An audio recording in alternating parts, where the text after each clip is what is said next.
right, John, let's get serious. We're rolling now. All right. Welcome to Stories of Brisco and Bradshaw. I'm going to be Bradshaw. That would be your Chickasaw native, your Chickasaw Hall of Famer, Oklahoma's favorite son, Mr. Gerald Brisco. And when you talk about this gentleman, anybody who was in the ring with him will tell you he's one of the greatest workers in the history of our business. He was a Florida heavyweight champion. He was Puerto Rican heavyweight champion, tag team partner with Dusty Rhodes. He hit you with the flying burrito. It's all over. It's Mr. Manny Fernandez. Manny, welcome to the show. Hey, thank you, JBL. What an introduction. I almost forgot about the flying burrito. I didn't. I got hit with it. Yeah. And beat with it. Oh, I got hit with it. Yeah, I got hit with one of them clotheslines too. I remember them days. I haven't forgot, JBL. Yeah. Oh, Manny, you and I go back forever. It seems like, you know, when you were a rookie, God. I think. What when you came to Florida, was you just starting and went into business? Yes, sir. You had left Amarillo, right? Yeah, I just started and I had a big. My bloodline in Amarillo was unreal, and then I had had a little run there and had a big meeting with Dorian Terry and Murdoch and Mulligan, and they sat me down and said, "We're going to send you to Florida." Now it's kind of get you an education. Get out of Texas and get you an education. How'd you know? Yeah. They told me anybody that wants to further their career, they always leave Texas. Why is that? Wait a minute. The minute you got a car, you left Oklahoma. Manny, tell us a little bit about Manny Fernandez when Manny was in high school. Where did you start wrestling? Was it with your grandparents? And how did that spark ignite you to say, I want to be a professional wrestler? Tell us a little bit about your background growing up, your high school athletics, because you were a football player at West Texas along with 50 other guys in that outlaw school that John don't like me to call it an outlaw school. But that outlaw school, West Texas State, you played football there. You were a high school wrestler. Tell us a little bit about your amateur background, both in football and how you ended up at West Texas, how you ended up in professional wrestling. Well, basically, I started playing sports when I was a kid. I had nothing else to do in the hood. We used to go play stickball on the street. And I started playing baseball. I became a pretty good baseball player. And I was a catcher. I was an all-star catcher. And, I used to knock people down behind the plate. If you try to steal on me, I'd bury my shoulder into you and almost knock you out. So some coach told me one time, "Hey, you ever try playing football?" I said, "No." So I went home and told my mom about that. And the man asked me if I could play football. My mom was one of the big athletes in her day in high school in the Slida in El Paso, Texas, not Oklahoma, Texas. She was a heck of an athlete. So she got me down and said, "Well, here's how you get in the stance." And my mom got in the stance and made me get in the stance. She knocked the crap out of me. I rolled back. Grandma did? Wow. JBL was about 10 years old and started to cry. My mom goes, "You ever do that, you'll never play any sport again." I never cried again. But I got introduced into football because she's a big football fan, and I started playing baseball and football. And when I got to high school, I started high school varsity as a freshman. I was play linebacker and guard, and I wanted to be quicker to get off my feet off. I was pretty quick, but I wanted to be quicker. So they introduced me to a sport called wrestling. And at first I was like, "Dude, I ain't gonna rub up against another man. What's wrong with you people grabbing on each other?" And I said, "No, man, I ain't gonna do that." They finally convinced me to do it. And it was just one of the greatest, it just became natural. My mom told me I was born with a gift. Yeah, use it. And it was just natural. I just learned how to wrestle right off the back. And I combined football and wrestling, and it made me such a better football player because wrestling, you got to learn how to sprawl when they shoot on you. So I would shoot on people, and I would ankle pick them and stuff like that when I would play block into them. When I was playing offense, defense. So I would use wrestling moves on people when I was playing football. But that got me started. I was a two-time state champion in California 191s and played football, and I was all conference and all that. And it just started that, and it just kept going. And was Granny a pro wrestling fan at that time too, Manny? No, nobody was really. None of us were. None of us paid attention to that kind of stuff. My mom would always go watch me play.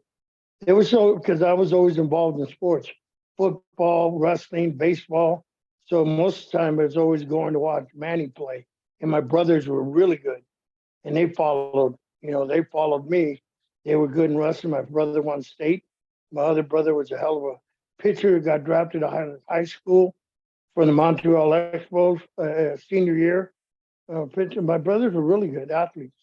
My sisters were real good athletes. We had sisters that played softball and would knock the heck out of a ball. Huh. We were all pretty good athletes. My mom raised a bunch of good athletes. And so our family was involved in just watching everybody and going to everybody. We'd watch everybody compete in sports. Yeah, there was 8 of us, so I was a lot of people competing in sports. So, and Manny, how did you end up at West Texas State? I guess West Texas A&M now is what's the name of it? West Texas State. Oh, I know. I hate that A&M stuff. Kind of reminds me of Oklahoma A&M, Oh my goodness. What a horrible thing to think about. Yeah, I know, huh? But look, I took a long route. I went to junior. My mom got sick, so instead of going, I got scholarships to play at UCLA, Washington State offers from the Oregon and all them in the Pac-10 back then. But, I went to junior college route because my mom got ill. She had diabetic and she was sick. So I stayed at junior college. I was JC All-American. And about that time, people were protesting the war in Vietnam. In California, you know how many idiots live in California? Nobody needs to tell anybody about California. Almost as bad as Oklahoma. Yeah. You get them, JBL. So, I got tired of that. And my uncles and stuff served in World War II. And I decided that I had enough of this people putting down the country and protesting. So like an idiot, I enlisted. So I spent time in the military and I trained in Coronado Island, UDT, ended up in Vietnam.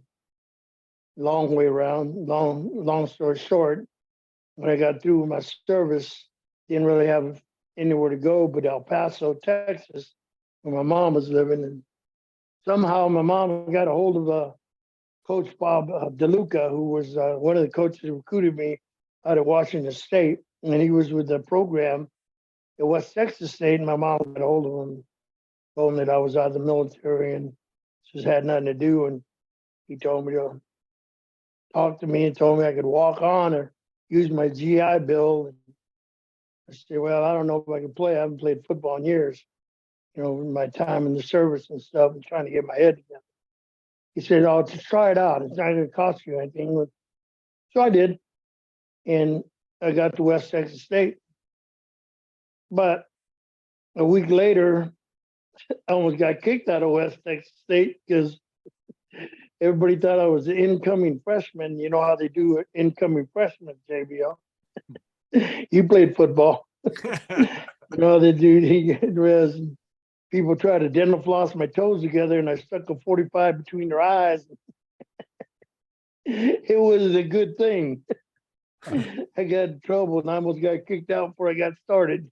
But so that went away. My coach told him that I was a veteran, so nobody messed with me after that.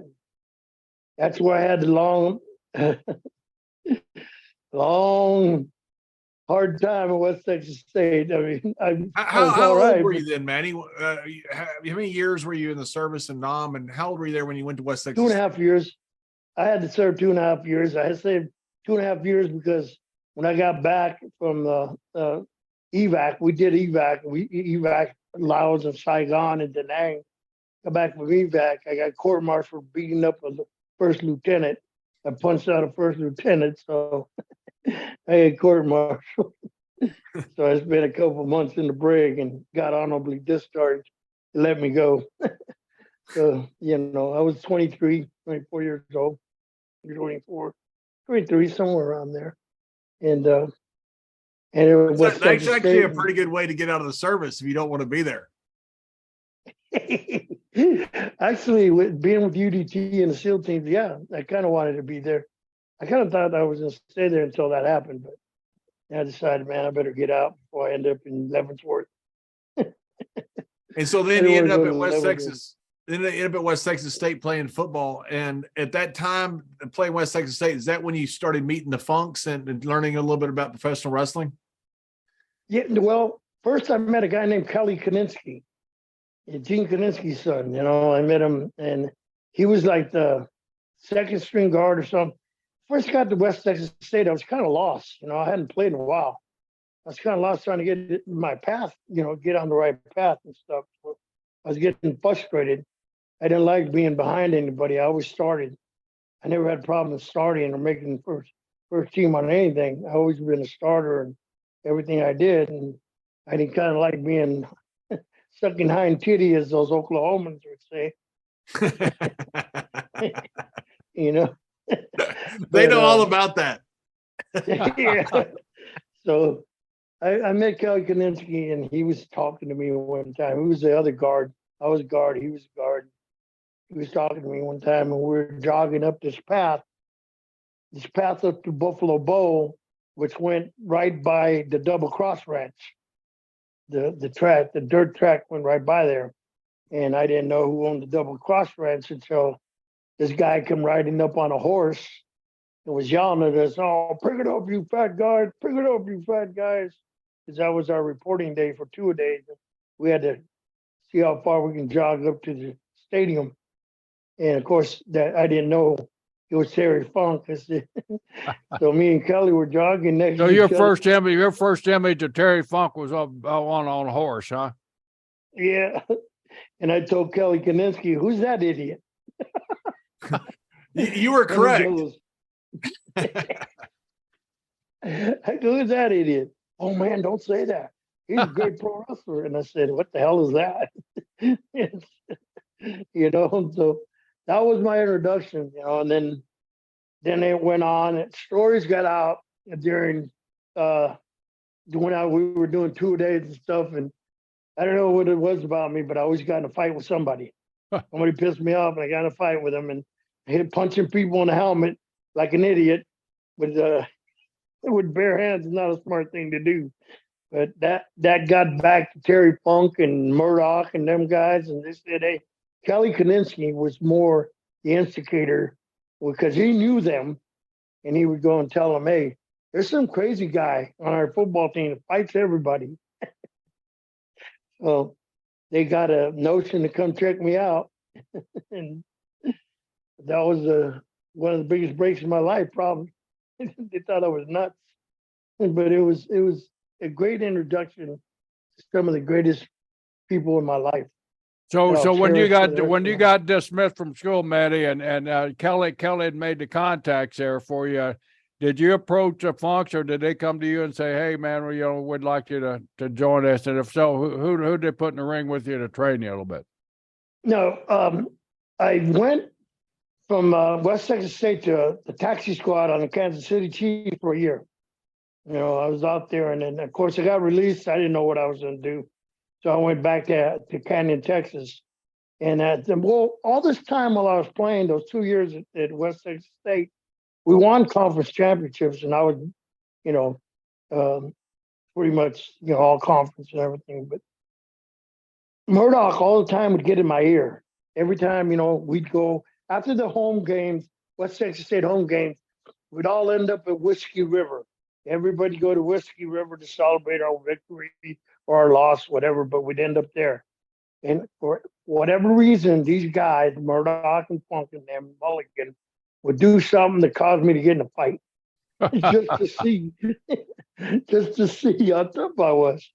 And I started, oh, these guys are doing it on purpose. I started realizing that. I go, they're doing this on purpose. But it was all right. I mean, I could handle myself. But how did you become friends with Murdoch? Was that through Kelly, or how was that? Yeah, I met them all through Kelly Kaninsky. And then they would come up to watch us practice. They'd do 2 days and stuff. And Murdoch would come and approach me and he says, "Oh, so you think you're tough?" I said, "Well, I don't think so." I just walk away. I don't think so. I didn't have to prove nothing, you know. But he just kept doing that, and we got close. Then I used to drive with him. We'd go to Whiskey River. We'd go to, our honky tonk, and he took me out to the ranch, and they do stupid things to get me drunk as hell and laugh at me. In fact, one time they put a calf in the chute and said, "Okay, we're going to open up the chute. When the calf comes out, you're going to jump on his head and rustle him to the ground. All right, you can rustle, right?" I said, "Yeah." So they put a calf in the chute, and they faked like they opened it. I jumped off that damn railing and bit the dust. It face first into the dust and never let the calf out. That kind of stuff. That's where the ribbing came in. That's where they ribbed me all the time, like you got, like you and Jack there, and you and Jack, what you did to me all the time. That's where this started. But Jerry, that's terrible. Did you ribbed a young man like this? A fine young Texas man like this? He was a college kid from Texas, John. I mean, it was open season on those guys. That's right. But that's the friendship started, with Murdoch. I got close to Murdoch, and everybody always used to say he was KKK, but I never saw none of that. I always say, "Hey, this is my Mexican kid." And I would laugh my butt off, but I never saw none of that. But we became close, and then Mulligan and Terry, they all would come and watch the games. They'd all be there to watch me play and then take me out afterwards. This just grew as a friendship. And then, I amateured. I did a couple of open tournaments while I was there, shot out some open tournaments, freestyle open, folk style. And they went to watch, and it's on. They thought that I could be a wrestler. I said, "Nah, I'm going to play football for the rest of my life." And they kind of started laughing, which they were right. I wasn't big enough in the 70s. I wasn't JBL size, that's for sure. If I would have had his size, I probably would have played 10 years. But yeah, that's on. When I got released, I came back to Canyon, Texas. Murdoch put me in the ring in there, and he put Dennis Stamp and Larry Lane in there and to shoot on me. And that didn't work out so good for either one of them. Not like you and Jack beating me up, but I think I got the better of both of them. but so Murdoch would get mad and say, "Oh, get out of the ring. Come here. Let me show you this." He would try to hook me and stuff, Murdoch showing a hook and hold is kind of funny to me. And that's how it all started. And that started. I just picked it up, and it just. I think your brother Jack put it the best when my autobiographer was doing my book, and he asked Jack for Jack to give him a forward about me, and Jack gave him a one-word answer, and Derek freaked out, and he goes, "Can you give me a forward on Manny Fernandez?" He said, "Yeah, natural." That's it. That's all he said.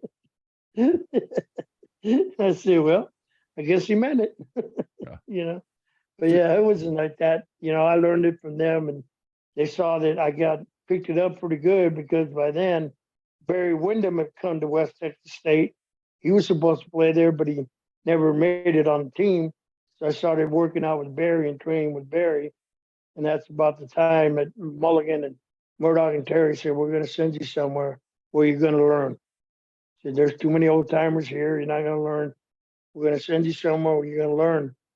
And they told me about Eddie Graham. He's strict and all this stuff. And you better watch your butt and shut your mouth and listen. And you better respect everybody. I learned that from the get-go, though. The respect the business and respect the people above me and the people before me. I learned that, So when I got to Florida, I didn't realize that I was going to get educated by Jack and Jerry Brisco and everything in the book. That's why my autobiography. Everything in the book. And some things that they omitted from the book too. That's it. Because I tell people, "Why don't you release your autobiography?" I said, "Because if I told you the truth about my autobiography, everybody think it would be fiction."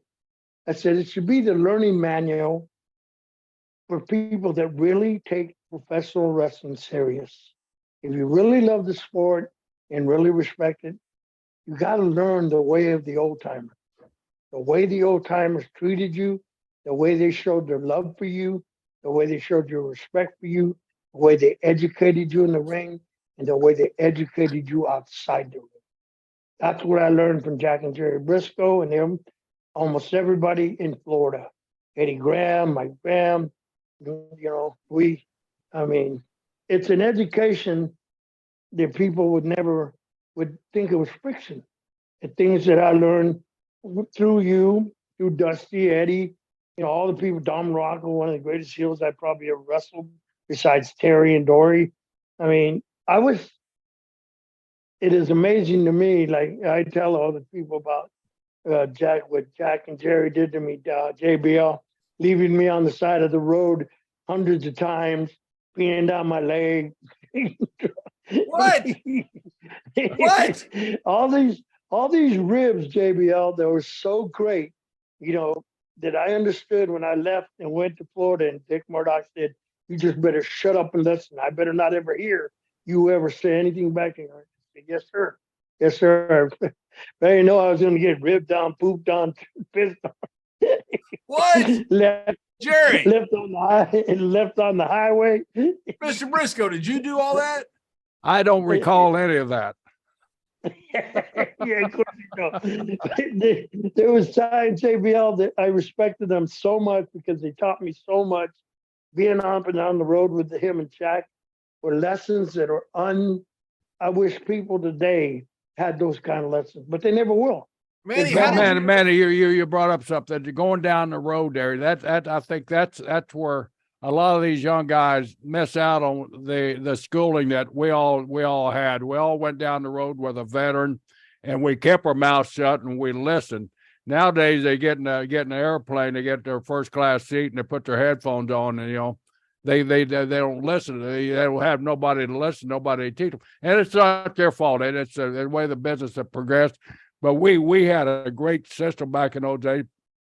You get a young guy like you, like a Manny Fernandez, come into Florida. Being part owner of the territory and being considered one of the top guys, you want to help that guy. You want to help him get involved as quickly as you can when you see some ability in him. So you take those long road trips with him. You select put that guy in my car. So you're stuck with somebody. But it's a teaching lesson. Even though we had a great time, we consumed a lot of stuff that we shouldn't consume. We were still teaching the entire time we were on the road. Every minute of it. I wouldn't trade it for the world. I still live it because the lessons I learned, especially the ones when you guys would lock the windows and smoke. I get so daggone high. Mr. Brisco, what's wrong with you? I was young. So, Mr. Brisco, how did you end up choosing Manny? I mean, to go with you guys. What was it about Manny that made you want to get him in your car? When Manny came in? We just saw the ability, John. I mean, he was a number one. He was a pretty nice guy. Even at that time, he was a pretty nice guy, and we saw some future, and we saw that Latino fire. And Manny will say, the Latinos down here in Florida, once they get over, man, they draw from the sticks like you wouldn't believe, man. And we could see Manny had that opportunity if he just had a little bit more experience. So we tried to expedite that experience level with him and teach him what we could, while we were going down the road. We'd book him in matches where he'd be pushed a little bit, where they have to learn, with some of the great guys like Reggie Parks, Jody Hamilton, some of those guys like that would push Manny and make him learn. And man, he came down here with that attitude that he wanted to learn. He was like a sponge, man. And pretty soon we started seeing more and more Latinos showing up at these towns. Houses getting more full. We look at what's the reason? Then we looked out. We saw the Latinos out there, and we knew that was a direct reflection on Manny. So we saw that in him. That's the reason we want to latch on to guys like Manny and teach them. So being selfish in the long term, it just helped us out make more money. Yeah, but JBL, we had some of the six mans, me and Jerry and Jack, and I learned so much during the six mans. even when I was getting ribbed, getting slapped by my own partners on the side of the face every time. And they'd open up and slap me on the side of the face when the referee was checking us for stuff. They put me in the middle and they'd whack the crap out of me. But watching them work, watching Jack, I think the name I gave Jack was Silk. Jack was so smooth, I would call him Silk, just to watch him work and watch Jerry work in and out. I learned how to walk in and out with them, work. To be in the ring with people with that kind of quality, and me being 6 months in the business was a learning experience that you couldn't buy today. You couldn't buy today, you know. And like Jerry said, they gave me the opportunity. They put some of the best heels in there against me. You know, Harley Race, I wrestled him so many times in Florida, and I mean Don Morocco. I mean, I had Joe LeDuc. I had I had some of Dory Funk Jr. Then the Crazy Terry Funk, Dick Slater. Dick Slater, who imitated Terry Funk, but I was just covered with talent. And as I could tell people, how could you not learn? They depended on me because they trusted me, and I depended on them because they showed me. They showed me the business. They educated me about the business, and I did what I was told to do: shut up and listen. And Jerry, did that learning process involve leaving him on the side of the road?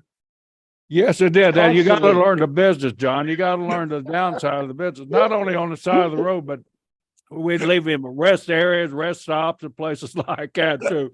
But we always knew there was a car behind him that would feel sorry for him and pick him up. So you didn't go back and get him? A couple times they did, JBL. A couple times. Somebody else picked me up. So Manny, you mentioned by the side of the road. Was you involved in the leader of the pack T-shirt contest when we had that shirt that we used to wrestle on the side of the road all the time for? No, I was before my time. Well, that was even before the shirt. We found the shirt later, but later on we because we did it so often, we decided to get a trophy. So we got a T-shirt, you know, leader of the pack, you know, king of the road type shirt. But tell John about some of those just roadside that we'd pull off the side of the road, and we'd just go at it for some reason. I still don't know why, but we'd just go at it. Why? Because we were drinking. No. Why? Maybe that's the reason. Hey, JBL, certain people were smoking and drinking and having fun, and of course the rookie would have to pay the price for getting beat up to the National Collegiate Wrestling Champions. You know, so hey, man, let me get this right. So you didn't smoke, but they would leave the windows up, and so you basically had to smoke. Secondhand smoke. They locked the windows. They locked the windows. They couldn't roll them down. They both had Lincoln Continental, Bill Blass Lincoln Continental. Yeah.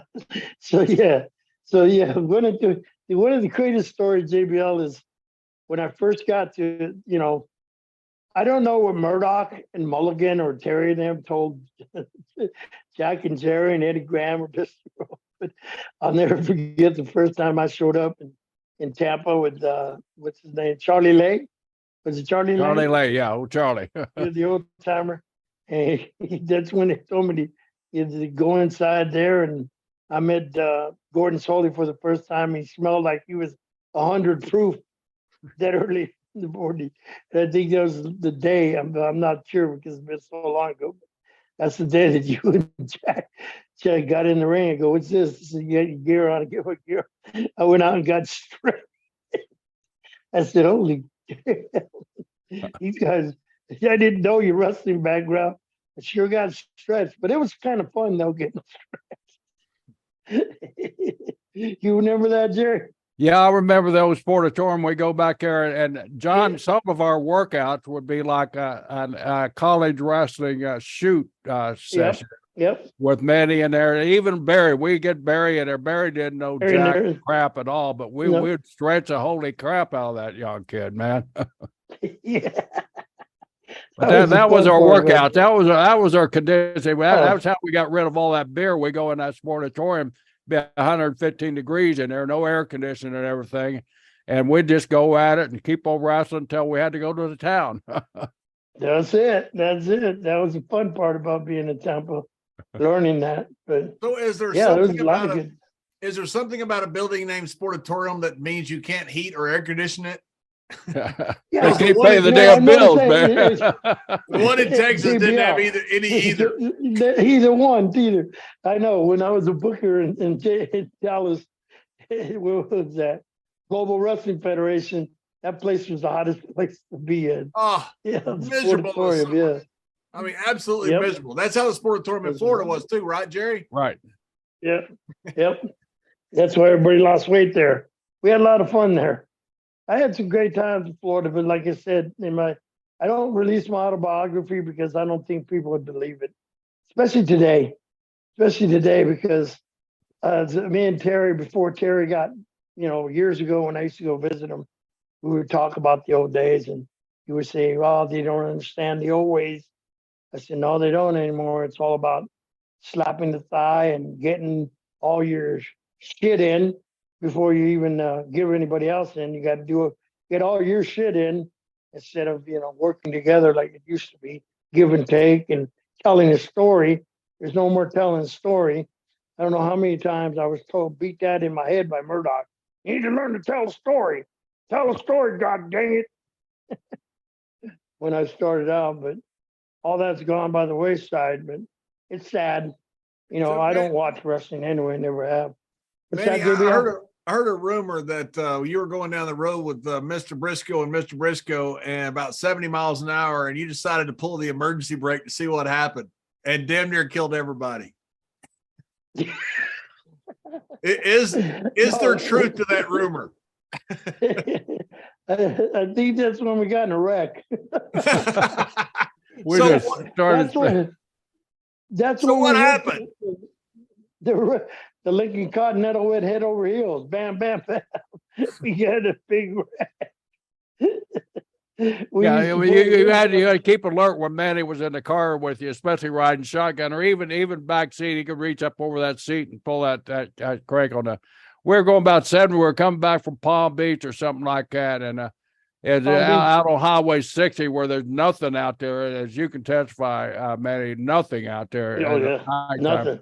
So we're going along. There's a little stretch where it actually turned into a 4-lane for about 5 miles. Manny just looks over, hang on, reaches down, pulls that damn emergency. We just start spinning. I never could figure out why you pulled that emergency brake on me. I must have said something that pissed you off or something. No, it must have been that wacky tobacco got to me.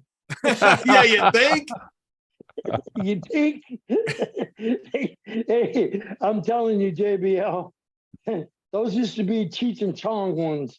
They weren't little ones. They were Cheech and Chong. They were cigars. Anyway, let's talk about wrestling. So let's talk about Cheech and Chong. How did they get in this conversation? I know. It's just that's part of the stuff I tell you I won't release because people don't understand what a great time it was to be. What a great era it was to be a green guy. What a great era it was to be a rookie, to enjoy this, to know that things were going to happen, but you enjoyed it because it was a lesson taught and a lesson learned. That's what I enjoyed about it. That's what I always enjoyed about pro wrestling, the lessons. And when you got down to Florida, you end up tagging with, I don't want to get this out of order sequentially, but you end up tagging with Dusty, the American Dream. Was that right away or was that shortly after you got there? I always ended up tagging with Dusty. And I tagged with Jack and Jerry more before I tagged with Dusty. I was in 6 months more with the Briscoes than with Dusty. And then Jerry will tell you, when I started getting real popular and doing good, and Harley would come in and put me over like $1 million, and the more Latin people would come out, Latin Lightning people, more Latin people, that's when Dusty decided that I need to be with him. Kind of like he did in North Carolina, which is one of the reasons I left. Manny, what was your most memorable series down here in Florida? Matches? Yeah, they're your favorite God, opponent down here in Florida. Was it the LaDuca series? Because you and Joe had some knockdown. no, but I could, Jerry, you as assistant booker had a lot to do with that. All the guys that you guys fed me when I was the champ there. I mean, Harley and me had some great, because of Harley. I listened to Harley the whole time we went an hour because of Harley. They were great matches because of Harley. I just followed. And there, Joe LaDuke and Don Morocco. I mean, I couldn't, Terry Funk and Dor. Well, Jerry, I couldn't tell you because all those guys are so great. For me to say one guy would be wrong because all of them taught me, all of them took care of me, and we had great matches because of them. All I did was listen. I did what I was told. I listened, and I could never point out one guy in Florida because we had so many. You guys, the talent in Florida at that time was unreal. Yeah. We had great guys, even Scott Irwin. It was stacked. It was stacked. You mentioned a guy there that's probably one of the greatest of all time that certainly ranked up there with his peers, but sometimes the fans just overlook him because they saw him later on in his career doing a little comic thing. But Don Morocco, when Don was young, man, there was nobody in the business better than Don Morocco, was there? No, the original Rock, no. Especially when he ribbed me and put Quaaludes down my mouth. When he would front face lock me and say, "Open your mouth, kid." I opened my mouth, boom, there went a Quaalude. And pretty soon. But he was fantastic. Nobody, I don't think anybody. I could say Don Morocco, you could beat him every night, and he'd still have more heat than anybody. Yeah. Anybody. Yeah, he kept his heat, and he was great. In fact, I'll tell you one, if it weren't for you and Jack in Orlando, Florida, we were talking, all these people, JBL will understand because there's more his area where everybody talks about, oh, this guy's legit and this guy's legit and this guy's this and that. You don't realize that the old timers were the real legit guys.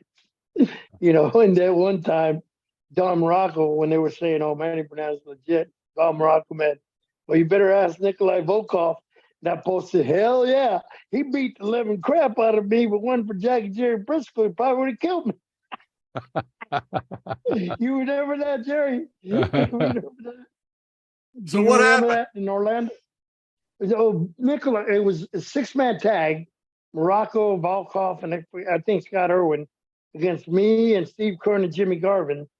And Steve Kern and Jimmy Garvin were pissing Volkov off. They got him upset about something, and then Steve did something, tagged me. And when he tagged me, I tried to get to Volkov, and he stiffed me. And stupid me, I decided, hey, dude, you ain't gonna do that to me. So I stiffed him back, and I found out that he was a Russian world champion boxer. He boxed my pants off, man. He kept knocking me down and telling me stay down, and I wouldn't stay down. I kept getting up. Even though he kept knocking me down, I wasn't about to stay down. And finally, Jack and Jerry hit the ring because I was getting my ass whooped, but I wouldn't stay down. I just, I wouldn't. So Jack and Jerry came in there and put an end to that situation. And then I got called into the office, and one of the greatest things, JBL, this is funny. He put my face so out of my face looked like Potato Man.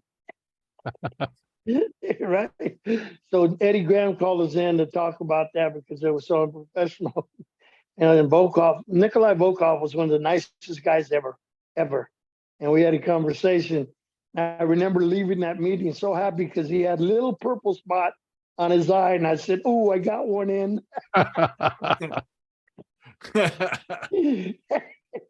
I got a little purple spot on his eye, and I was all happy. And my face was swollen 3 times the size of my face. Yeah, that was one mistake I made. So all these people crack me up about legit. They're legit. I said, these old timers that I said, going back to Ed Strangler Lewis, I love studying the history of pro wrestling. I got history books on stuff. Strangler Lewis and all those guys, Taz, all those guys were pretty legit. And they didn't have to prove it or have somebody boys mark out. I can't stand the boys marking out for each other. That's so stupid. You know, you don't got to prove legit. Just do your job. You know, you want to be legit. I could do. You know, I got stabbed 8 times in San Antonio, Texas, taking on a whole motorcycle gang. Does that make me legit? No, it made me stupid. But Jerry, you know how stupid I am. I ain't gonna back down. You know, I got shot in North Carolina, Lexington, North Carolina, by another motorcycle guy.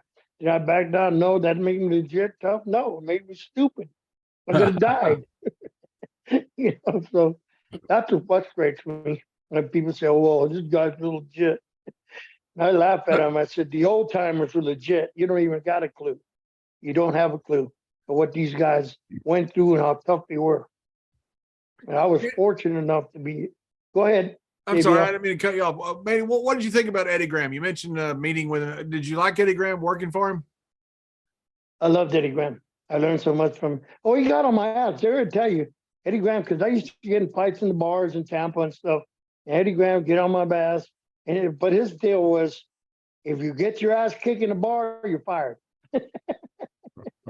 He wouldn't be. You wouldn't be out there trying to be a tough guy. You better handle your business, or Eddie Graham will get rid of you. But no, I loved Eddie. Eddie took good care of me. He jumped my ass a lot.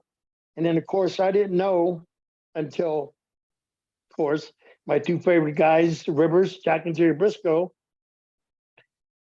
that Eddie Graham flew drunk until I had to fly with him. Until the Briscoes go, "Oh, yeah, you're going to fly home with Eddie Graham." I go, "Oh, cool." Then I got on the plane and he smelled like 100 proof. And I'm like, "Oh my God, what a rib. What a rib." But he could fly. And I don't care if he had 200 proof. He's a hell of a pilot. But it is kind of spooky. He was a hell of a pilot. Yeah. We used to have fun flying, you know, we'd all pitch in and get us a little plane, twin proper and fly and stuff. A lot of times we'd sing, and you had to know the lines. If you were a rookie, you had to know the lines of the song. Somebody shoot out the spotlight. Spotlights ain't nothing but jive. You had to know all that stuff, or you got punished. Something was going to happen to you. Remember those old days, Jerry? Oh, do I ever, man? They're finally remembered too. And we survived them. Yeah, that's so, true. Mr. Brisco, you don't feel bad about giving this promising young rookie onto a plane with a drunk pilot? He was sober when I recommended him going on the plane. No, Eddie could get drunk like that, couldn't he, Manny? He'd be over here talking to you, and he'd be a stone cold sober as he could be. He'd disappear for 5 minutes, come back, and then, like Manny said, I think he'd chug a damn 100 proof bottle or something like that. He'd be shit faced, he couldn't walk. But he could fly. But he could fly. He has that natural instinct. He can fly. But yeah, I mean, well, what a teacher Eddie was, right, Manny? When Eddie passed it out those finishes, man, you know, they're legendary finishes. Eddie lay out a 25-minute match, and the finish would be 20 minutes of it. And man, he would stand there and watch you. If you missed a certain drop kick, if he told you 2 drop kicks, you only did 1 drop kick. When you got back, no matter how good the finish got over, he would chew your ass out about missing that 1 drop kick. Yes, he would. He was serious about his finish. His intelligence and his way of doing things was beyond. I mean, I don't think there's anybody around that could top Eddie Graham today. Not even today. Some of the greatest minds, and Eddie Graham was one of them. And I mean, everything that was done in Florida was done through him and Dusty and you, but he was unbelievable in his finishes and some of the stuff. I remember when he got mad at me because I didn't get. Me and Harley went an hour Broadway, but I was mad because I didn't get a good enough comeback. He wanted me to do more. Right. You got to false finish more. You got to. He just jumped my butt about false finish. I said, "Okay, yes, sir. I'll know." You know, he didn't like that. He didn't like that I only got a couple false finishes.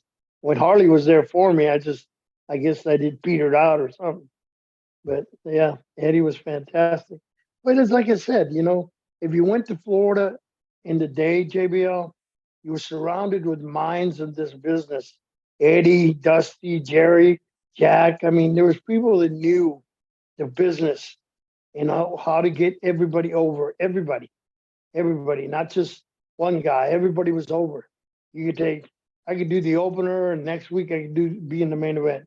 Jack Briscoe would be in the opener, and next week would be in the. All these guys were so good.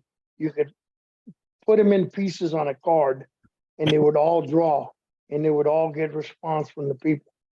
That was what I loved about Florida. Yeah, that was the great thing about Tampa here with Eddie booking, and then later with Bill, and then Eddie passed that knowledge along to me when I was helping book there. But we had cards that were so loaded that like Manny was saying, the first match might be the first match that week, and then you be that first match, and you work a little angle, and a middle card, and next week you're back on top of the whole damn card, and with a sellout house also, right, Manny? Yep. Everybody was in. You can change the parts around though, the talent around, and everybody could draw money. That's what I loved about it. It wasn't the responsibility of one, even though Dusty kind of took that on. But I mean, even you put Steve Kern and Jimmy Garvin, Jack and Jerry and myself, and we had other people, heels that would fill that spot. Even the low guys on the card, Reggie Parks, Bubba Douglas, them guys, they could still draw. It was something that I don't see anymore in cards. And one of the greatest things about Eddie Graham, if you were the first match, and this is what Murdoch told me, if you're the first match, don't you dare ever go out of the ring. You stay in the ring. With Eddie Graham, he didn't put up with that. That stuff was for the main event. He didn't go out to, like guys do nowadays. First match are diving through the ropes onto the floor, boom, boom, boom. Taking up everything they done. But that wasn't done back in the day. Yeah, Matty, during your days down there, you started developing a friendship with somebody who would later on in your career mean very, very, very much to you, and not only in the ring, but outside the ring, and become a mentor to you and one of your best friends. I'm talking about the American Dream, Dusty Rhodes. You guys, tell us a little bit about that, how that friendship started down here in Florida, and then how it progressed throughout your career. To tell you the truth, it just started with Dickie Murdoch. Dickie told me about Dusty and this and that when they were the Outlaws and stuff. And Dusty's always meant a lot to me because he was there for me too, like you and Jack and Eddie and Mike Graham. And Dusty trusted in me, and he believed in me, and I believed in him. And we just became good friends until he left Florida, and I ended up going to San Antonio. Remember, I gave my notice when Dory took the book over, and I went to because that's when I met Wahoo McDaniels and Cowboy Bill Watts in Miami. And Watts watched me wrestle Takachio, and he wanted to know if I was interested in coming to Louisiana. And then Wahoo come up, and he was booking for Joe Blanchard in San Antonio. And I said, "Oh, San Antonio, Texas, I got to go home. I'd like to go home. I got to go to Texas." So, I met Wahoo there, and I told Dusty, and Dusty was leaving too. His Dory was coming in. So I said, well, I'm going to give my notice to Dory and go to San Antonio. And I met Joe Blanchard. And I'll tell you what, did you ever work for Joe Blanchard, Jerry? No, never did. He was a great man. Man, when I got there, Wahoo was the booker for a week. Then he left to Carolina, and a week. Yeah, I got there, and the first week I was there, he left. That's always great back in our days. Hey, come in, I'm booker. I'll take good care of you. You go into the territory, and the booker leaves the next week, and you think, holy cow, I just drove 2,000 miles to this guy, and he's gone. He's gone. But I had to get a known face, and Dick Slater took over the book. So I wasn't worried. Yeah, Dickie and me, we got close in Florida. We had a lot of fun together wrestling that. And so that Dickie and Joe Blanchard was fantastic. Same thing happened like in Florida.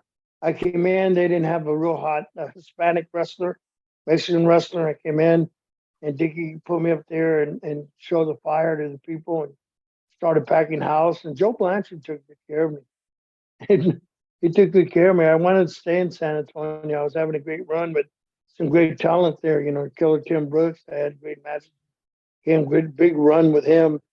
and I was enjoying it. And then I tagged in with Chavo Guerrero, was a Latin connection, and we had a good run there, especially in Houston. And then we had a big show one day. We had a big show called The Event at the stadium there, Trinity Stadium, football stadium, and I was out there and I was going to wrestle Killer Tim Brooks, and big guy showed up, Blackjack Mulligan showed up. The referee come, he goes, Mulligan wants to speak to you out back. And, Mulligan was one of the guys involved in helping me get in the business too. And he was my roommate. Oh, I was his roommate when I was training in Amarillo. So I love Mulligan and Big Blackjack. And he says, how you like it here? I said, oh, I love it here in San Antonio. I don't want to leave Texas. He said, well, Dusty said he needs you in Carolina. Give your notice today. And I just looked at him and out of love and respect for what he did, I said, yes, sir. And I gave my notice. And I was out to Carolina with Dusty again. So we got reunited and everything else history. I just, whatever he wanted me to do, I did. Got over, Wahoo McDaniels got me over and Shelby, remember we used to, you guys did TV taping in Shelby, North Carolina? Yeah. Yeah. Well, Wahoo got me over to the first night I came to Carolina territory. Right. Wahoo was a heel, and I went in there and he chopped me and I didn't go down and the crowd went crazy. So Wahoo got me over the first night in Carolina. And then we, Dusty and me, took off running till Magnan came.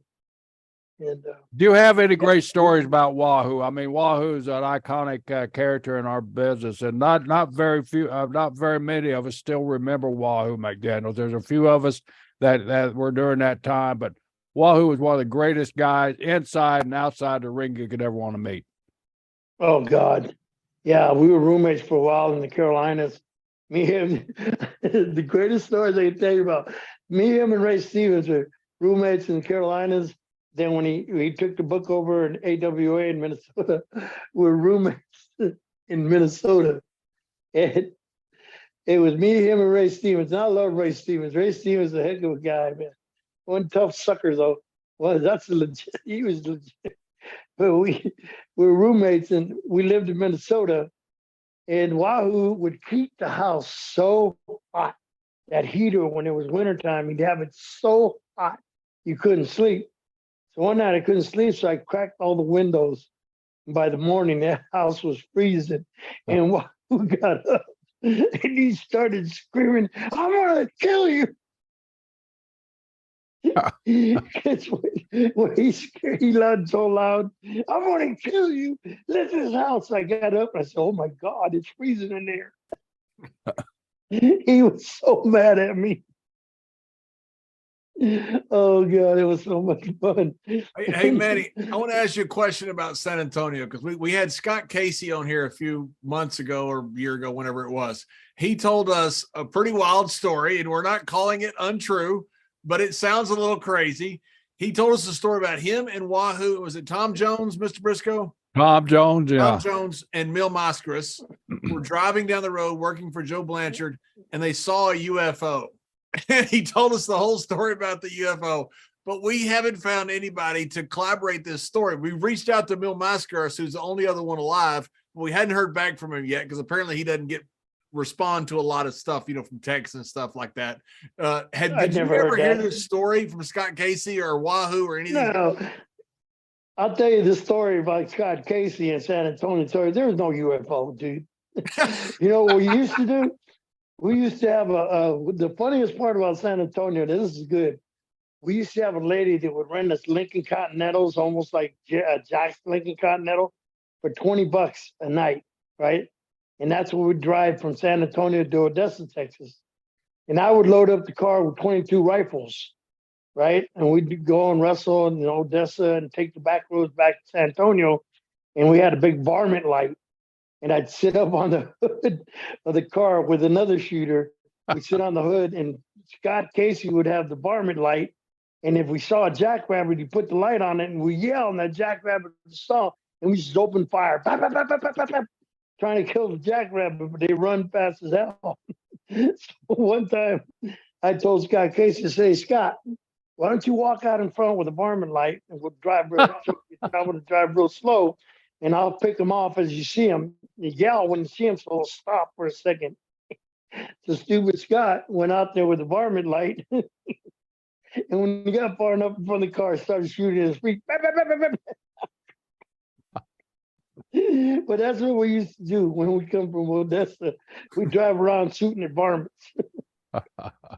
That was fun. But I've never heard of That's the UFO entertainment in before, and Texas, guys, right there. That's your big Saturday night in Texas. Well, he Shooting tell you varmints. what happened, Manny. Manny, he tells us this crazy story, but he had it all. Now, I'm not saying Scott's wrong, but he believes it. Right. And he told us this crazy story about this UFO, but we can't find anybody else that has ever heard of this story. So he got mad at me too, Manny. I said, where were they going? He said, I don't know, maybe the 7-Eleven. I don't know. And he wouldn't talk anymore about it. No, Scott Casey, we used to rib the crap out of Scott Casey. You know where I learned how to rib? Your partner. The way they ribbed me, Jack and Jerry, I learned how to pass that on when I got to San Antonio. I started using the same ribs on guys like Scott Casey, and because Scott was so gullible. He's so gullible. He was always Mr. Muscle, Mr. Pretty Guy, chasing pretty women. But he was a little loose in the head. So I would always pull ribs on him and stuff. I never heard about the only way you could see a UFO is if you drove to Odessa, Texas, and then come back late at night when it's all dark in that desert. And if there was a UFO in there, you'd be easy to spot. But the only thing I've ever seen was running jackrabbits, armadillos, and Scott Casey doing a two-step after I fired the 22 rifles at him. No, that's about it. I've never heard about that. And we used to drive that drive every Wednesday. Ain't never seen a UFO. Well, so far we can't find anybody to collaborate the stories. We're still batting 0 right now. Yes, we are. But Mascaras will come through for us, I'm sure. No, Mil Mascaras is one of the greatest guys I met when I was in San Antonio. Him and his cousin Dos Caras, and we had some great matches together. I really love the guy. He really was Jose Lothario down there as well. Yes, but I didn't get a chance to work with him, JBL. I had a chance with Moscadas and Dos Caras, and those guys treated me really, really good. Especially Moscadas. He gave me a lot of respect. He knew we had a match against each other. I said, "Oh, you're going over?" He says, "No." Amigo, no, never. I said, "Yes, you are." Yes, you are. Don't argue with me. He was a great guy, but I'm pretty sure he won't say anything about a UFO story. Well, I hope he confirmed it for Scott's sake, because John and I'll never let him forget it there. But Scott swears by that story, and you know what? I've heard the story before, and the story has never changed, which in my mind gives the story a little bit of validity when the story don't change. Scott tells the same story, and I know Scott's memory isn't that good, so. Hey, in Florida, JBL, there was a lot of UFOs in Florida. Every time we drive down the road, somebody was chucking a beer out the window or chucking a can full of beer, and somebody else in a car coming Humperdinck, or some of those guys, they were chucking UFOs at one another. We used to do that. Now, chucking a full building out the window. Remember that was the fighting offense there, because you could hear you could hear the thud of the beer can hit. If we were drinking and we heard a can that sounded like it was half full, or as you got then throw it out the window, we could always know. And that's when the fights would begin. Okay, you cheat. You couldn't cheat on the road with the beer. Yeah, you couldn't throw out any beer. No, you wouldn't. That was a fighting offense in Florida. Yeah, that was about the only UFOs we saw, flying beer cans. I rode with Murdoch in Texas. Murdoch was so good he could hit a sign from the driver's side in the car. He would go down. He'd pick a small sign. He'd throw it over the hood of the pickup truck, and he was really good at it. He had a lot of practice. Yeah, he had a lot. Especially on the side where he lived is his ranch, where I used to keep up his ranch when he was in Japan. I was in college. I used to keep his ranch up. Yeah, he got mad at me one time because I invited half the football team over when he was in Japan, and we drank all his liquor and beer. And when he got home from Japan, he found out he had no beer and liquor. He came to West Texas State in my dormitory, and I could hear him yelling, "Chongo, where the hell you at?" Murdoch taught my partner JBL there a valuable lesson, according to him, when he was a rookie there, when they were traveling together. I'm sure you've had some of these experiences too, John. Go ahead and share that story. I know about Dickie Murdoch. You want to tell the story about? Yeah. Dickie So Manny, I'm tagging with Murdoch now, and Murdoch and I are riding to the towns. Murdoch never let me drive. He always drove. I had to hand him beers. No, he was driving. He wouldn't let me talk to him. and you had to hand it a certain way too, right? Yep. I had to hand it with the mouth toward him, or he'd throw it out the window. So I had to open the beer and hand it to him with the mouth toward him, or he would just throw it right out the window. So, typical old guy, I loved it because I was traveling with Dick Murdoch. So he picks me up one morning. I'm living with Bobby Duncombe Jr. in Garland, Texas. We're in a bad part of town, all we could afford. And Murdoch picks me up, and he looks terrible. And I mean terrible. He was whiter than normal. And he's sitting there. He goes, "You're driving, kid." And we're going up to like Ada, Oklahoma, or Fort Sill, or somewhere in Oklahoma. And I said, "Okay, well, I've never driven this first time." So I'm driving. I look over at Dick. He's not saying a word. He's just sitting there. He just looks sick. He's pale. I said, "Dick, you need me to pull over?" And he said, "Keep driving, kid." And I said, okay. So I drove a while longer. And I said, "Dick, you need me to pull over?" He looked horrible. He says, "Keep driving." So finally we get up to like the Red River, it separates Texas and Oklahoma. And I said, "Dick, you want me to, you need me to, are you sure you don't want me to pull over?" And he goes, "Drive across the river, kid." So I drove across the river. As soon as we got across the Red River in Oklahoma, he says, "Pull over." I pulled over, and he threw up, and he got back in. He goes, "Don't ever throw up in Texas." It was the greatest morning of my life. I'm sitting there thinking, everything I've ever wanted you to be, you are right now. Wait until we got to Oklahoma to throw up. He used to pick me up when they would wrestle Lubbock and everything, and I was still playing ball. He'd pick me up at the dorm so I could ride with him. And one time, I'll tell you, we were in Happy, Texas. We're coming back from wrestling for Baby Doll's dad, Nick Roberts. He wrestled out there. Him and Mulligan had a great match. We're coming home, and he called those little stores, the handy pantries, Fart and Fetch. We got to stop at the Fart and Fetch and get some beer. So he says, "You can pump up the gas." You put in gas. So I was goofing around, and he paid for the pump, and some guy came and grabbed the pump and started pumping gas. I said, "Dude, that's our pump." And he come out, and he says, "Well, I got it now." And I said, "Oh, okay." And Murdoch comes up, "What's the problem?" I said, "Well, he decided to take the pump." And he said 2 words. They had 2 words for it. And all of a sudden, bip. And the guy was out like a light. And I go, "Damn, that man hit like a buggy. Them buggy whip arms hit like a cannon." Damn, he had that 330-pound frame behind him. No, man, he's a powerful guy.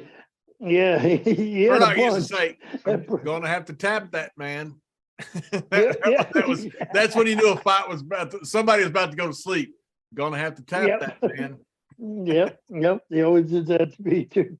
No, he was great to drive around with. It was fun driving with him.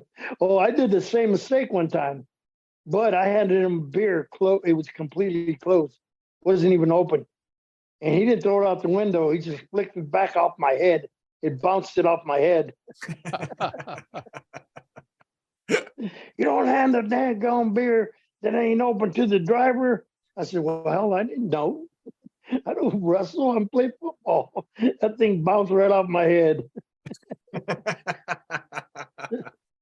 Yeah, I've been there before. He was a great man. Yeah, he was a great man. I enjoyed my time with him, especially when I would do goofy things. And one time he come to watch us play. We were playing Tulsa, and that was a big rivalry, University of Tulsa in the West Texas. He was up in the bleachers. I guess he was drinking, and we were getting pushed around a little bit. And Murdoch, you can hear Murdoch cussing and yelling. You could hear him, and I'm like, oh my God, he's getting pissed off. He was cussing, yelling, and we were making a small comeback, and he was cussing, yelling, and he was just coming down the stairs, and he missed a step. He rolled all the way down almost to the football field. Boom, he hit that railing. Got up and never sold it. He didn't sell a lick. He started cussing me. You better get off your butt and start hitting somebody. Yeah, I had some great times with him, JBL. He was fun. So your time in the Carolinas, back to the Carolinas, after you left San Antonio, how was that working there? What years was that? That was because that place was on fire at that time, right? Yeah, it was. My last year there, I just kind of got petered out with all the situation of guys there, and I just started getting burned out. You know, I told Dusty I just didn't want to do this no more there. But I started there in '80 and to '90. But by then I had signed a deal with Japan. I had a good deal with Japan. So I wasn't worried about that, but I just started getting on my nerves. And I just wanted to get away from it. So I met a guy, I'm pretty sure you know the guy. I met a guy, Jerry knows him too, probably Gary Albright. Yeah. Gary Albright was an All-American at the University of Nebraska. Right. One of the toughest suckers I've ever met. What a hell of a shooter. Not in your class, but he was a great shooter. Oh, he was 2 or 3 time All-American in Nebraska. He was. I just saw a video online of him doing suplexes, just one after another. Oh my God! Belly back. It is unbelievable the strength Gary had. Yeah, but you know those suplexes? He did that to me in Puerto Rico in the water. I made him stand in the water. I said, "I bet you can't suplex me waist deep in the water." Brother, I look like a flying fish. But me and him got into that fan craze thing. You know that before UFC there was fan craze, and I just got to working out with Gary Albright, and he would teach me stuff. Of course, he was awesome, and we decided to do that in Japan when it was hot in Japan. So I met Gary and I spent time with Gary. We had fun in Puerto Rico together, and of course, then I found out he passed away. That guy was shocking. That shocked the hell out of me because he was such a great guy. But he was a pretty tough guy, and I just stayed in the Carolinas. I just got burned out. You know, it was just one thing after another, and I just got burned out. I had fun with Rick Rude.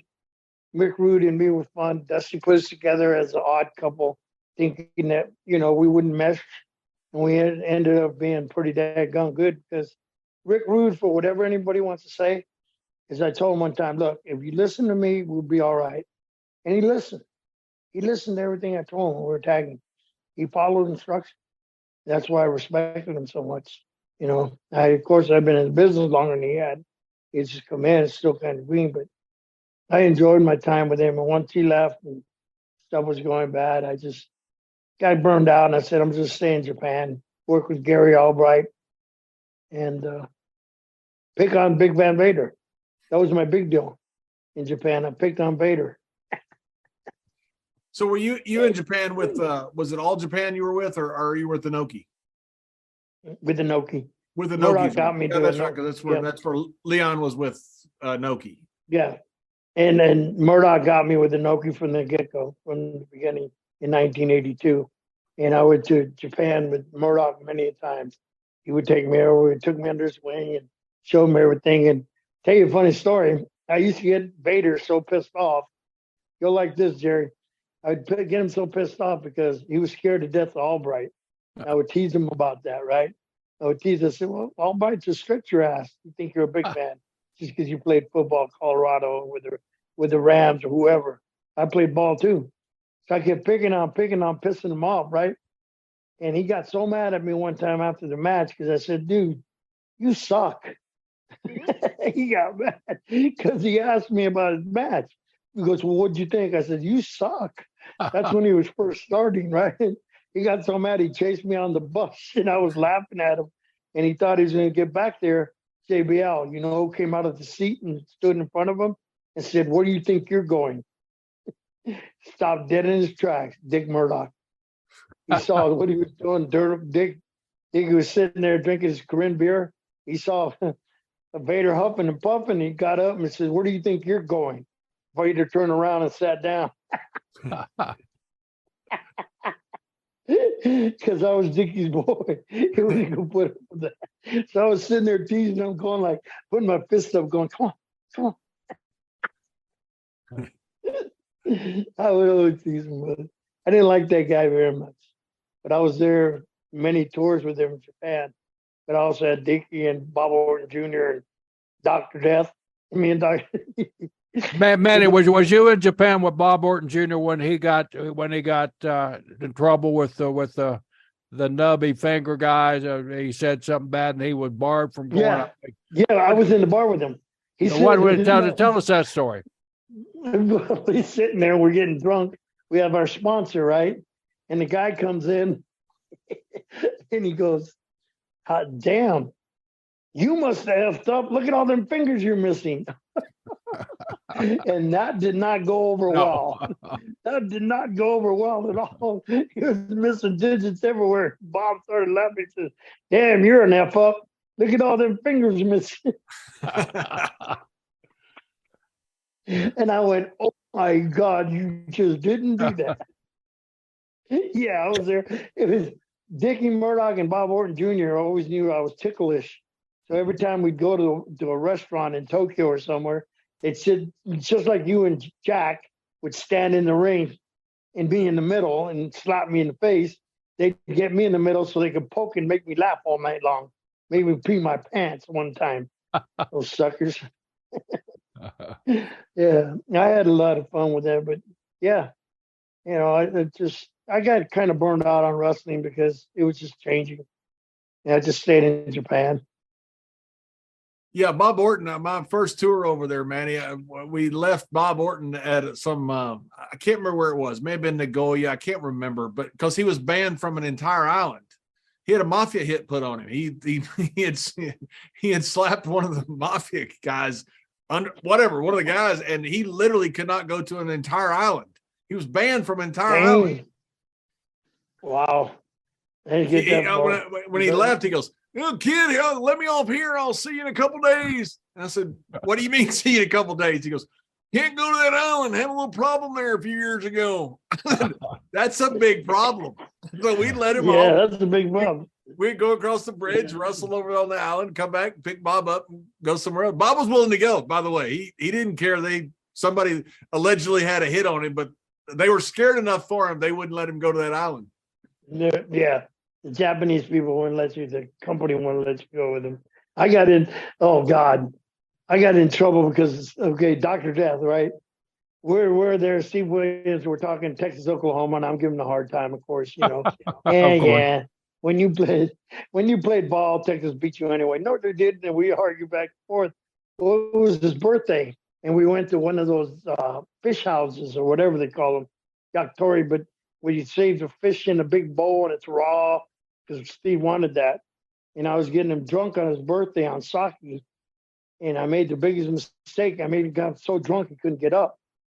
So when they were trying to close the bar, the restaurant, I had to carry him. And he's heavy. Yeah, God, he's heavy as hell. So I'm trying to get him out the cab, get him so we can get back to the hotel. I carry him out to the cab, put him in the cab, and he starts rocking the cab back and forth. What happened? He starts rocking the cab back and forth, and the Japanese cab driver's kind of freaking out. I said, "Oh, it's okay. Chatamate kudasai. It's okay. It's okay. Yeah, we're okay. We just get it to the hotel." Well, I got him to the hotel, and I was so worried about him. I got him upstairs in his bed. I was so worried because he was so drunk that if he laid down in the bed, that he could throw up and choke on his puke. So I put pillows on the side of him so he couldn't roll over. So I packed a bunch of pillows so he couldn't roll. So I didn't know that sometime during the night, he got up and tried to go downstairs for whatever reason. I don't know. But he passed out on the elevator and was sitting down.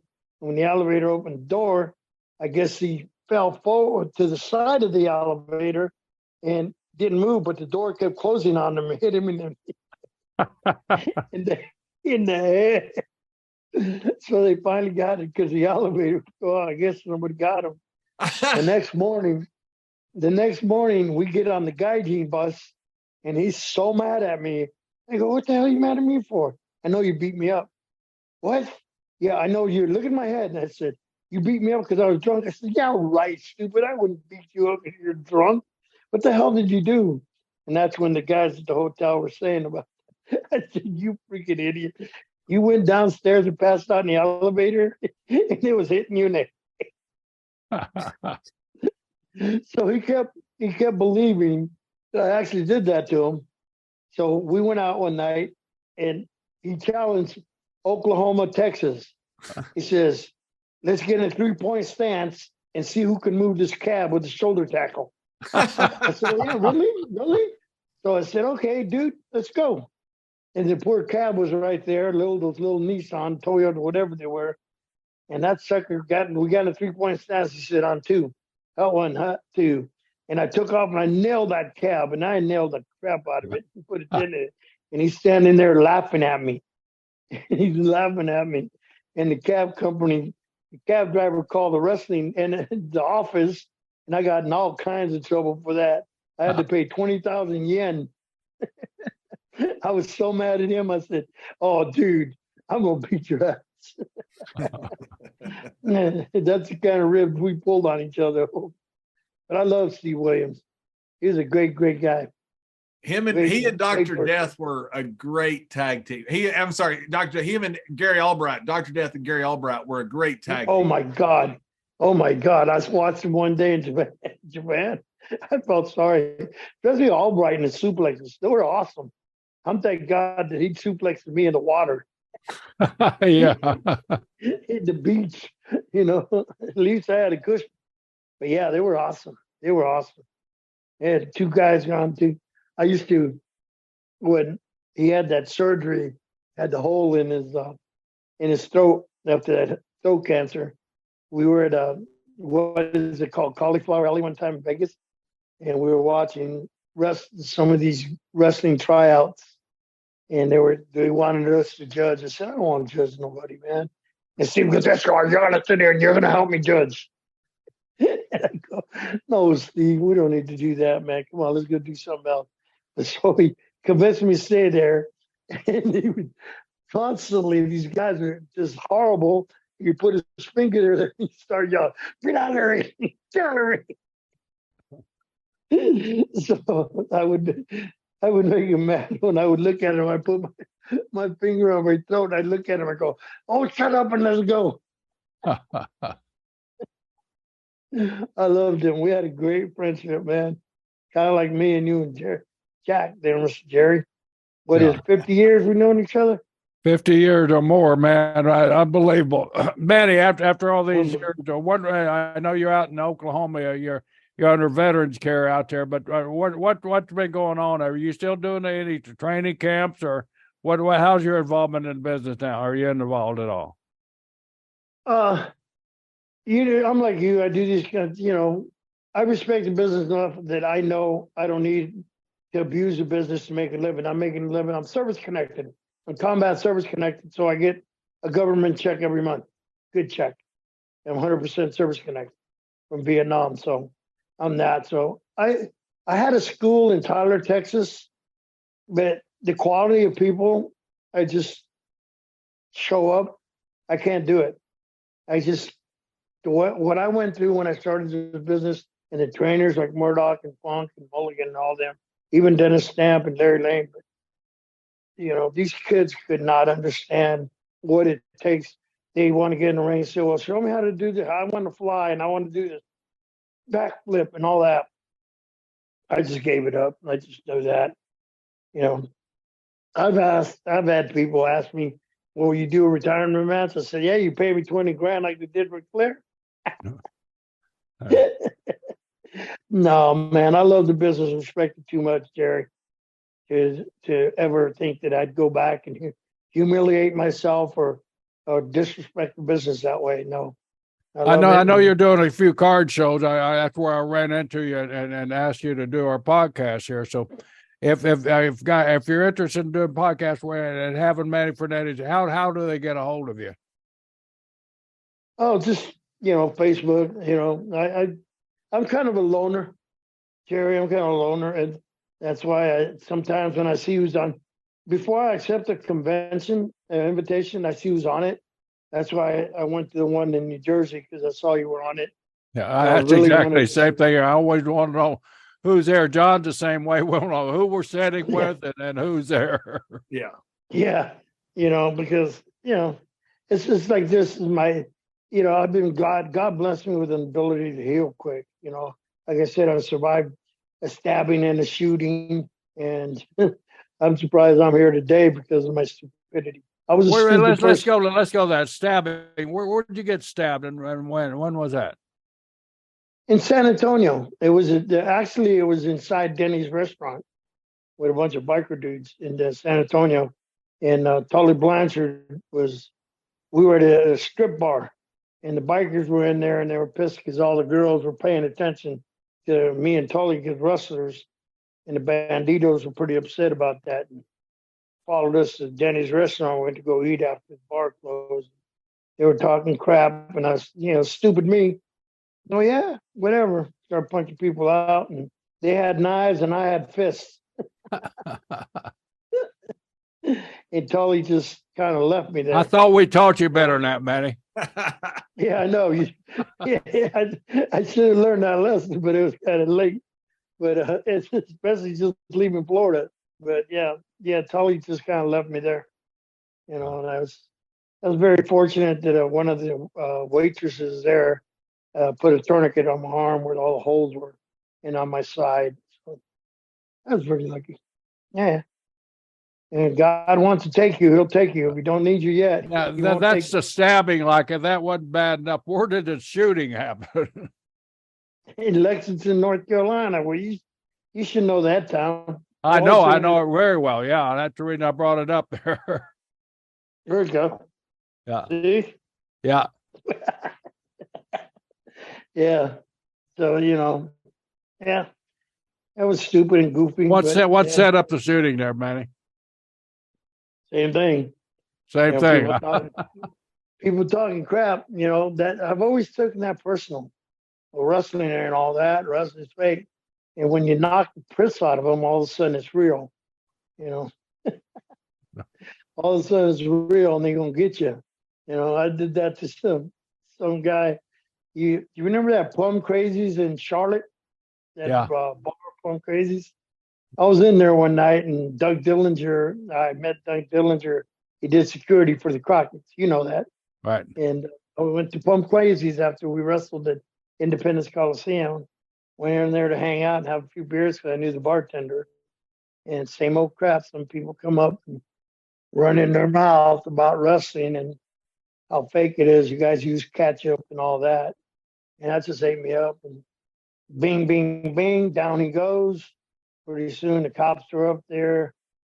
Guy calls the cops, and the cop asked me what happened, my side of the story. And I said, well, this gentleman right here said wrestling was fake. So I hit him with a fake punch, and he took a fake bump. And that's where he ended up. And the cop started laughing so hard. He started laughing. He goes, you must be one of Doug Dillinger's boys. I said, well, actually, I'm Jim Crockett's. So they just laughed and just left me alone. He liked the part where I said I hit him with a fake punch. He took a fake. Yeah. I didn't know what. So I was unfortunate. I thank God for that. I'm still here. Still here. So speaking of still here, where you have doing these autograph shows? If they want to touch you, just your website or anything like that, man. Yeah, mfragingbull@yahoo.com. mfragingbull@yahoo.com. Yeah. I get to see you next month in Charlotte. And Charlotte, yeah, in August, yeah. Yeah. Is JBL? You in Charlotte? No, I don't think so. No. I'm the same way. They call me. There's two things that get me to come to a show. They'll say Jerry's there or Ron Simmons is there. That's the first thing they'll tell me. Hey, we've got Gerald Brisco here. I got an appearance coming up in a couple of weeks, and they go, Gerald Brisco's here. Would you mind? The best first thing to start with, or they'll say, Ron Simmons, he's going to be here, because they know I'm just going to say no if it's something else. Yeah, I don't want to get on an airplane. I don't want to travel. Yeah. Yeah, and we're real particular when the end of August comes by and those college Saturday football games start coming on, and they call. It's even harder to get one of us. You better not have any big games on Saturday if you want me or Jerry to show up to an autograph session. No, we aren't coming. If there's college football, I don't go during football season. And I will go with Ron Simmons. Ron Simmons, I had his first match in Bayfront Center.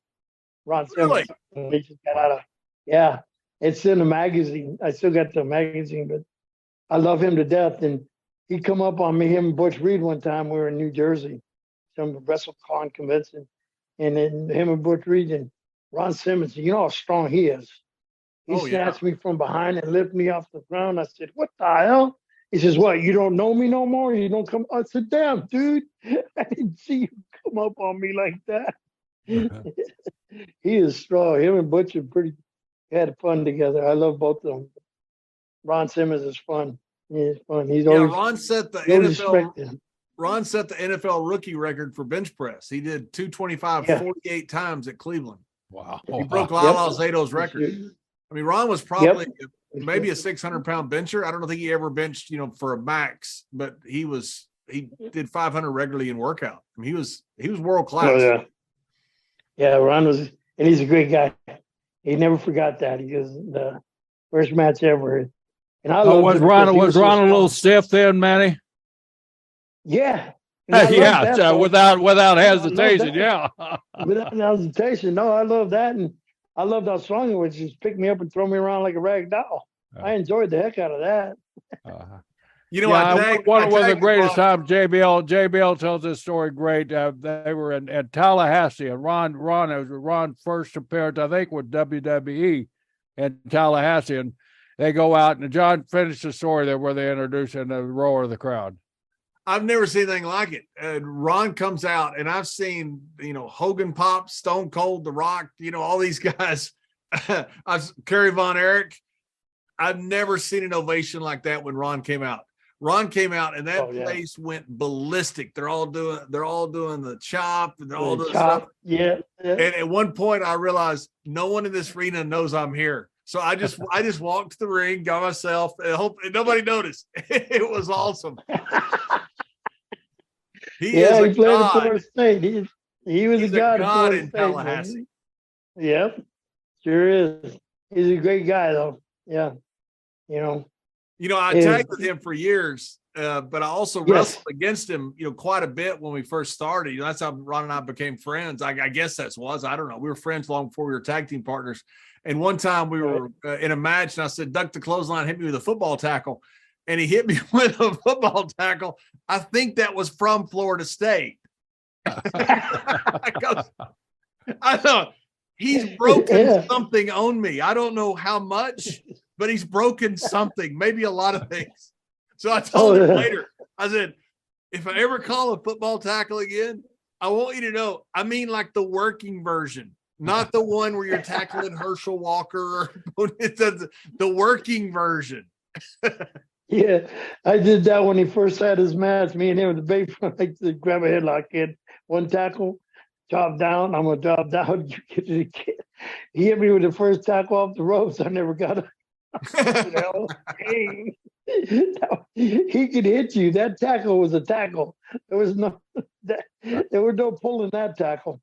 After the match in Tallahassee, it was great because Ken Shamrock was on the other side, and I was his tag team partner. And I told Ken during the match, I said, hey, afterwards, Ron's going to tomahawk chop us all, and we're all going to be laying dead at the end. And sure enough, Ken Shamrock, who won the UFC when there was no rules, takes the tomahawk chop, and he's out for 3 minutes. Then he chops me, and I'm his own partner. Place goes crazy, and the place just sat there and goes, oh, for minutes. It was unbelievable. Yep. You white men can't do that chant at all, by the way. That's what, no, we can't. Can't even try. But me and Ken are just laying in the ring selling, and Ken goes, this is awesome, isn't it? I go, this is incredible.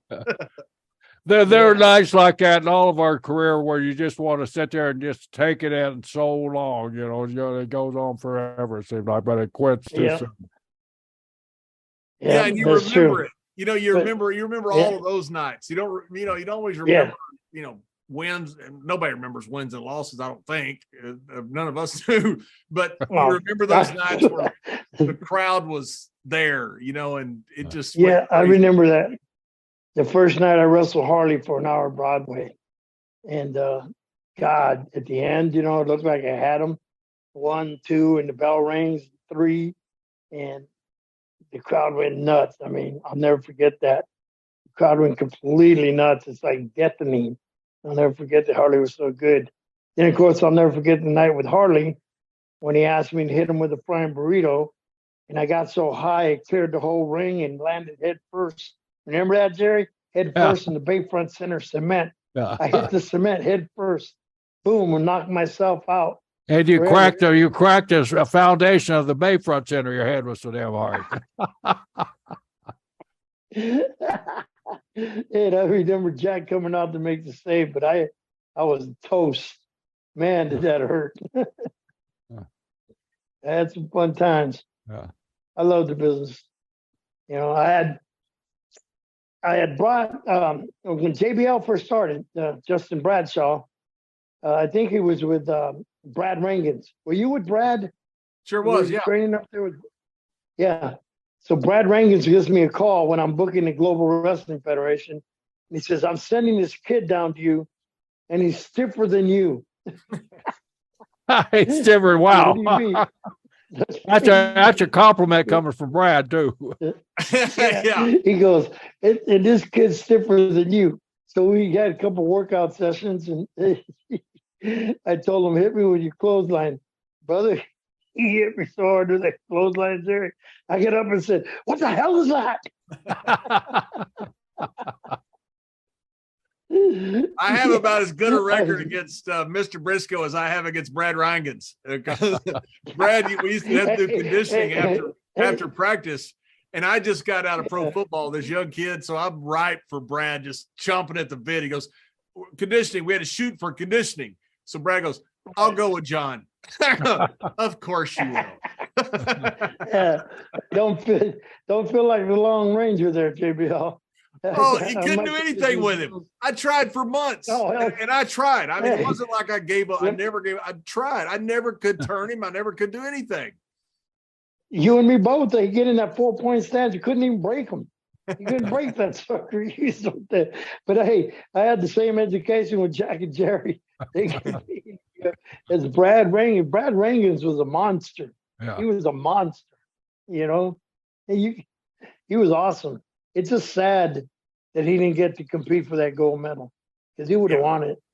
Yeah, he would have won it. Won that. That's right. That was such. You're right. That was a crime against all those athletes. That did nothing to the Russian Federation. Nothing. It just all you did was rob a bunch of young American athletes of a dream coming true. That's all you did. Exactly.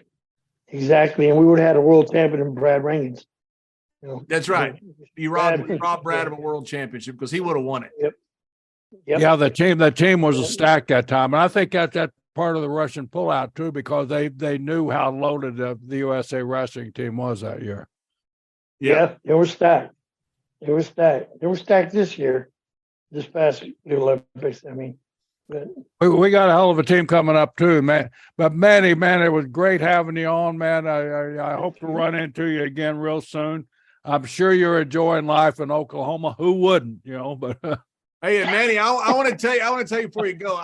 I've been looking forward to this for so long. When I started in Texas and you were there in the office and I got to watch you work, I just remember thinking, I can't do that. I remember that you were.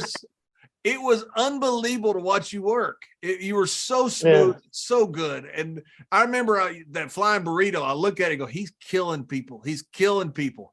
And I got hit with it one night, and I thought, that didn't hurt at all. That guy can work. Hey,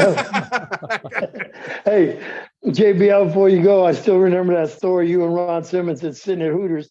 We're sitting. I still get somebody sent me that video when you talk about when we were at Hooters, and threw all the beer out the window, the bouncer.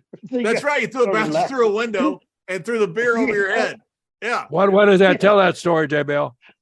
First night I'm in wrestling. First night I'm in wrestling. I go out with Manny Fernandez and Butch Reed till like 4 in.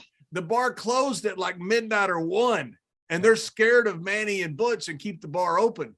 And then at the end, they just they won't finally just the sun's about to come up, and finally they tell Manny, you can't have any more beer, and he threw the entire pitcher of beer at the bartender. The waiter over his head something. I'm like, oh my God, this is the business I've just gotten into. Later, Manny threw a guy through a window there. Yeah, through a window. What an education. What an education for a rookie. Yeah. Finally, they told us, well, guys, you can't come to the bar anymore. Then they realized they weren't having any business. So they said, you got to come I've back. heard that before. You can't come to the bar anymore. Yeah. Yeah, we've heard that a lot of times. Oh, Hey, yeah. man. When we were in college and we used to go into a bar, the bartender would reach out, grab a case of beer, set it on the counter, say, guys, you can have the case of beer. You just can't drink it here. Go someplace else. Guys, it was an honor, and I can't wait to see you again in August. JBL, hopefully we get to see each other again sometime here in the near future, but not during football season. Not during football season. No, sir. We got to spank Oklahoma again. Don't forget. You dang right we do. We got to whoop them Okies. Well, when you move over that SEC conference, that might be the only team you could beat. That's true. That's actually very true. Yeah. We're gonna beat Alabama Yeah. in our dreams. Yeah. All right.